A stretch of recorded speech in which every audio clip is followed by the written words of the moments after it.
warahmatullahi wabarakatuh. Kami kelompok 11, KP3B, perkenalkan nama saya Satriana, nomor absen 19, dan teman Saya Vivi Kirana, nomor absen 23.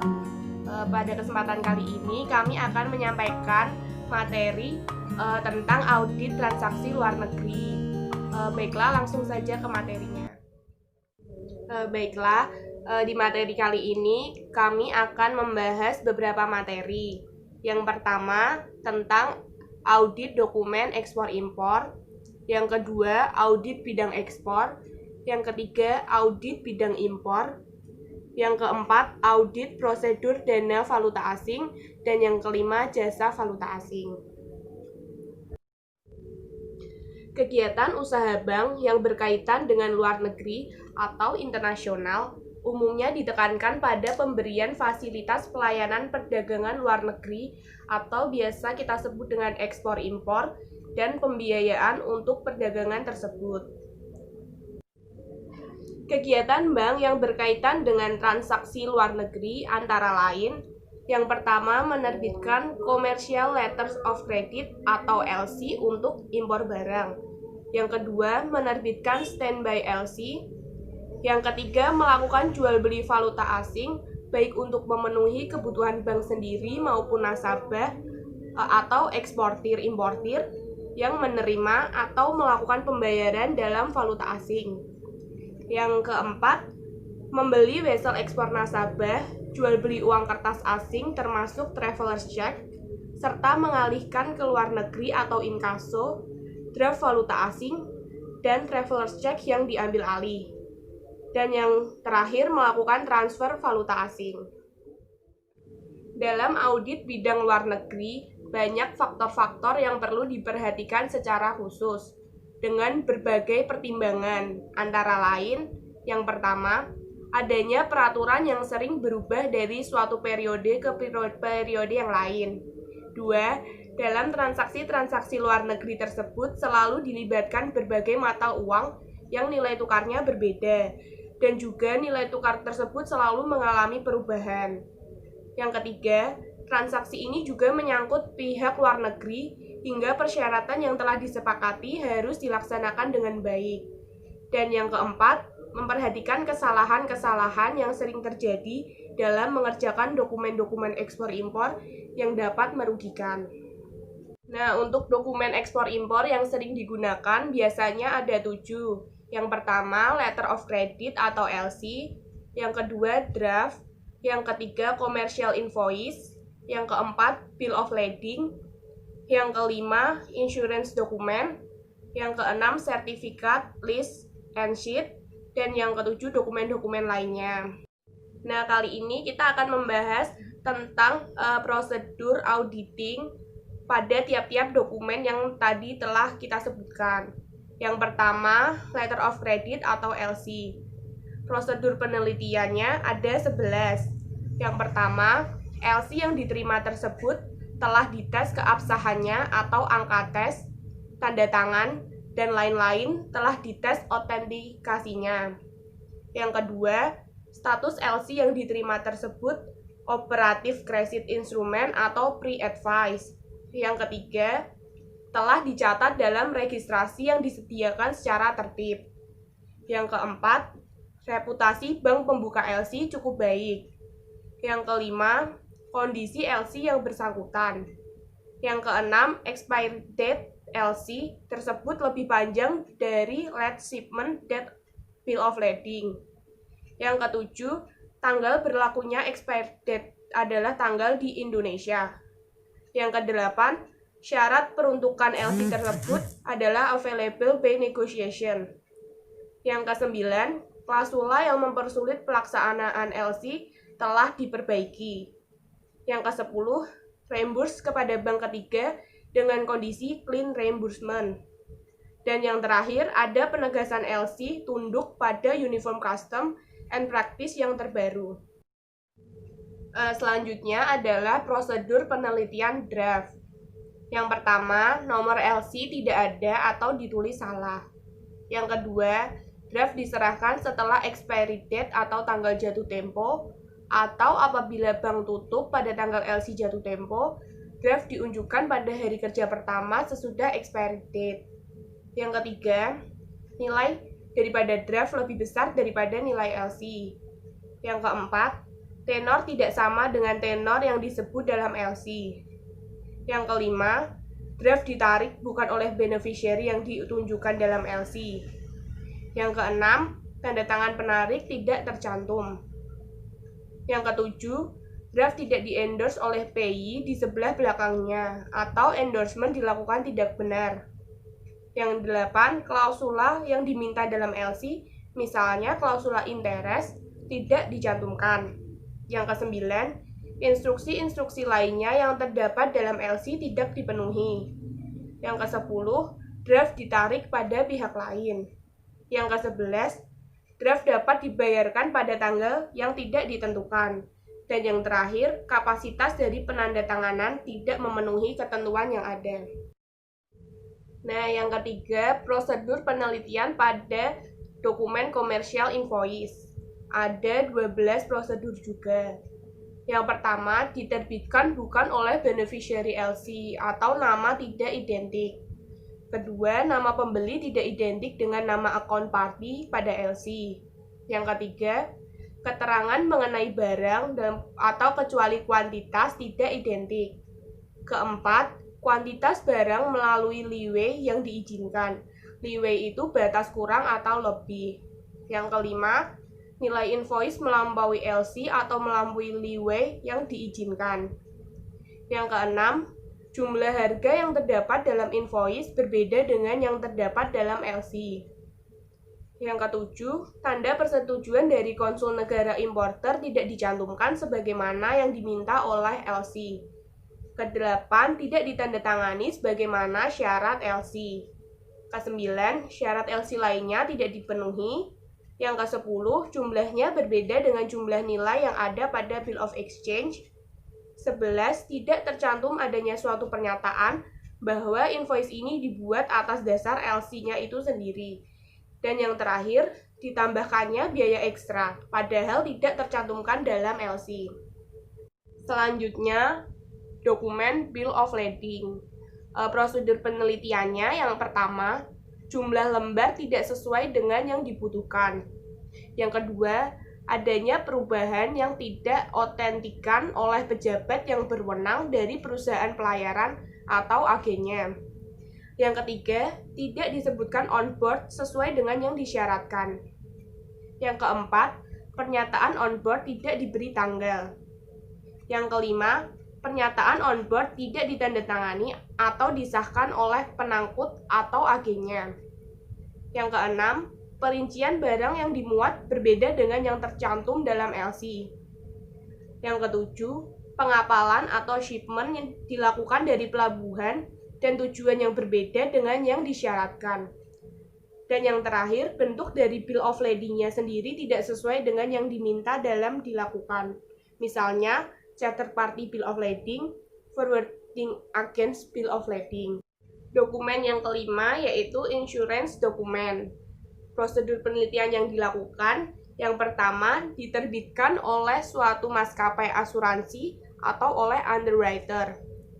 Yang kedua, asuransi tidak dalam bentuk negotiable. Yang ketiga, valuta pertanggungan tidak sama dengan valuta dilakukan. Yang keempat, keterangan barang tidak sesuai dengan LC. Yang kelima, pelabuhan muat tidak cocok dengan yang tercantum dalam LC. Yang keenam, risiko yang disebutkan dalam LC tidak tercantum di dalam polis pertanggungan. Yang ketujuh, dokumen diserahkan tidak full set. Yang kedelapan, syarat LC lainnya tidak terpenuhi. Kesembilan, tidak dibuat dalam bentuk transferable. 10, nama kapal tidak tercatat. Dan yang terakhir, tidak menyebutkan adanya penutupan asuransi untuk transshipment, padahal dalam Bill of Lading dicantumkan adanya transshipment. Oke, yang terakhir dokumennya yaitu sertifikat, lease, and sheet. Ada 5 prosedur penelitian yang harus dilakukan. Yang pertama, isi sertifikat tersebut telah menyatakan atau menjawab kondisi yang diminta pada LC. Yang kedua, jumlah dan lembar yang diterbitkan telah sama dengan yang diminta dalam LC. Yang ketiga, badan, orang, pihak yang berwenang menerbitkan sertifikat tersebut sesuai dengan LC. Yang keempat, nama sertifikat itu sendiri telah sama dengan yang diminta dalam LC. Dan yang kelima, isinya konsisten dengan yang tercantum dalam Bill of Lading dan invoice. Submateri selanjutnya adalah audit bidang ekspor. Di sini ada 3 jenis kondisi ekspor, yaitu yang pertama ekspor secara umum, ekspor dengan usance LC, dan yang ketiga ekspor tanpa LC. Yang pertama, ekspor secara umum. Auditor harus memperhatikan kelengkapan dan isi dari masing-masing dokumen yang digunakan di dalam ekspor tersebut. Oleh karena itu, auditor wajib mengingatkan untuk menekan seminimal mungkin terjadinya penyimpangan pada dokumen ekspor tersebut dengan melakukan prosedur pelaksanaan audit yang ada. Yang kedua ada ekspor dengan usance LC. Yang pertama, adakan penelitian mengenai jangka waktu penarikan vessel berjangka seperti dalam syarat LC. Apakah selambat-lambatnya 190 hari setelah tanggal Bill of Lading? Yang kedua, apakah vessel ekspor yang diambil alih telah dirediskontokan ke Bank Indonesia pada hari yang sama? Yang ketiga, adakan penelitian apakah pelaksanaan penagihan vessel ekspor ini dilakukan tidak melebihi jangka waktu 180 hari. Yang keempat, adakan penelitian apakah setelah PEP disahkan lalu dibubuhi stempel ekspor berdasarkan usance LC. Yang kelima, adakan rechecking apakah vessel berjangka tersebut telah diakseptasi oleh bank pembuka LC. Yang ketiga, ada ekspor tanpa LC. 1. Teliti apakah ekspor tersebut didasarkan atas sales kontrak. Yang kedua, apakah kelengkapan pengisian PEP telah sesuai atau telah benar. Yang ketiga, adakan penelitian apakah atas vessel maupun surat tagihan ekspor telah diaksep oleh bank koresponden di luar negeri. Yang keempat, adakan rechecking apakah atas vessel atau surat tagihan vessel tersebut telah ditutup asuransinya ke PT Askrindo. Submateri selanjutnya ada audit bidang impor.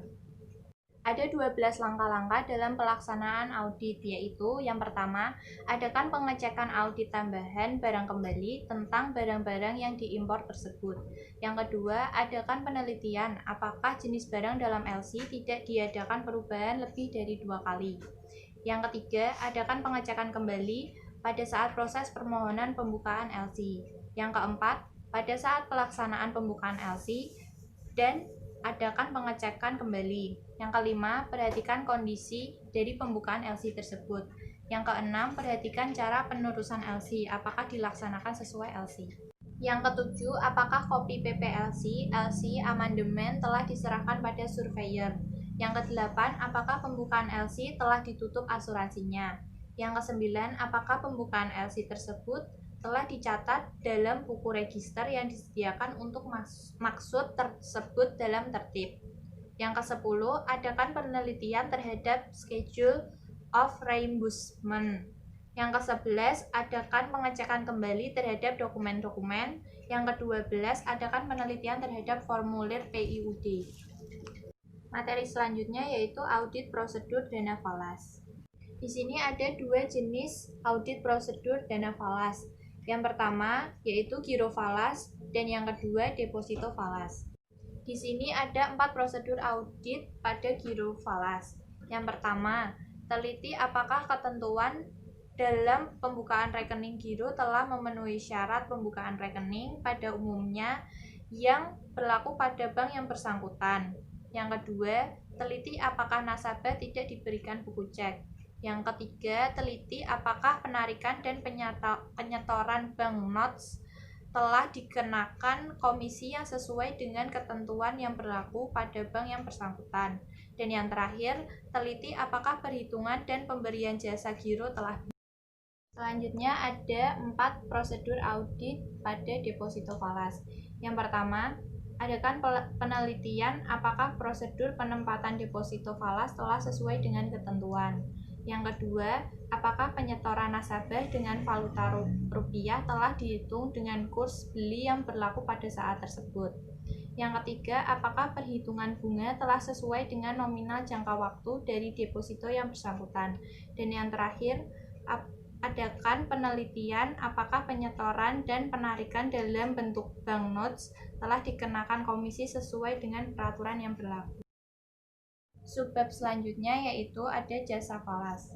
Selanjutnya ada transfer keluar mail atau telegrafik dan draft. Yang pertama, adakan penelitian apakah prosedur transfer tersebut telah dilakukan sesuai ketentuan yang berlaku untuk masing-masing jenis transfer di atas. Yang kedua, apakah dana yang akan ditransfer telah diterima secara efektif oleh bank yang bersangkutan dengan perhitungan kurs beli yang berlaku pada saat tersebut. Yang ketiga, apakah pemungutan komisi transfer kalau ada telah diperhitungkan dan dibukukan dengan benar. Yang keempat, apakah amanat transfer pada formulir aplikasi transfer telah diteruskan dengan benar. Yang kelima, apakah pelaksanaan transfer tersebut telah dilakukan sesuai dengan permintaan nasabah. Yang kedua, ada audit prosedur outward collection. Yang pertama, apakah prosedur collection telah dilaksanakan sesuai dengan ketentuan yang berlaku. Yang kedua, apakah warkat-warkat yang akan diinkasokan telah diadministrasikan dalam buku kontrol dengan baik. Yang ketiga, apabila inkaso berhasil, apakah jumlah dalam credit advice telah sesuai dan telah diteruskan ke nasabah yang bersangkutan. Yang keempat, dalam hal inkaso tersebut unpaid, apakah telah diteruskan ke nasabah yang bersangkutan. Yang kelima, adakan verifikasi perhitungan biaya inkaso apakah telah dihitung dan dibebankan dengan benar. Yang keenam, adakan evaluasi apakah pengiriman warkat yang akan diinkasokan telah menggunakan sarana yang aman dan cepat. Yang nomor 3 ada audit prosedur transfer masuk atau draft. Yang pertama, apakah amanat transfer yang diterima dari luar negeri telah diadministrasikan terlebih dahulu ke dalam buku kontrol sebelum diteruskan ke nasabah. Yang kedua, apakah spesimen tanda tangan atau kode-kode telah dites terlebih dahulu, khusus untuk draft apakah autentifikasinya telah dilakukan. Yang ketiga, apakah pembayaran transfer telah benar kepada pihak yang tercantum dalam amanah transfer tersebut. Dan yang terakhir, apakah jurnal atau pendebitan rekening bank koresponden segera dilakukan setelah transfer tersebut dibayarkan ke nasabah. Yang selanjutnya ada audit prosedur transaksi swap. Yang nomor 1, apakah prosedur transaksi swap telah dilakukan sesuai dengan prosedur yang berlaku. Yang kedua, apakah setiap aplikasi swap telah memenuhi syarat-syarat.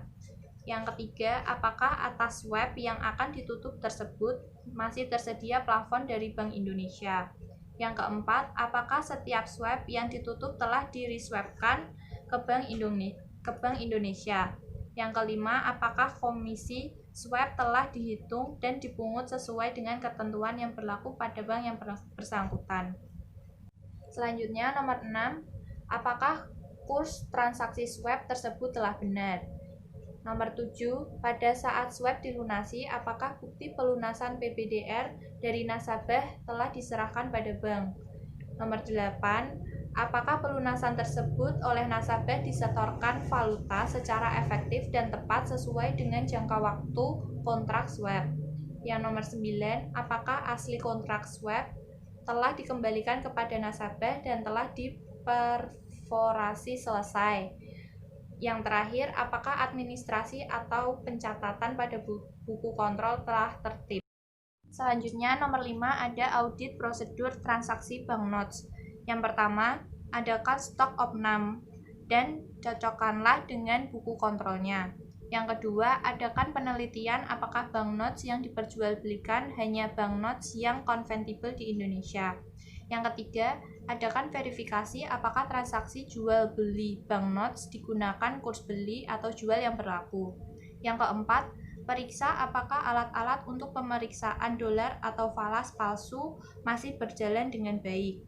Yang kelima, adakan penelitian apakah setiap transaksi banknote selalu menggunakan advis jual atau beli. Yang keenam, apakah atas banknotes tersebut telah ditutup asuransinya cash in cashier box.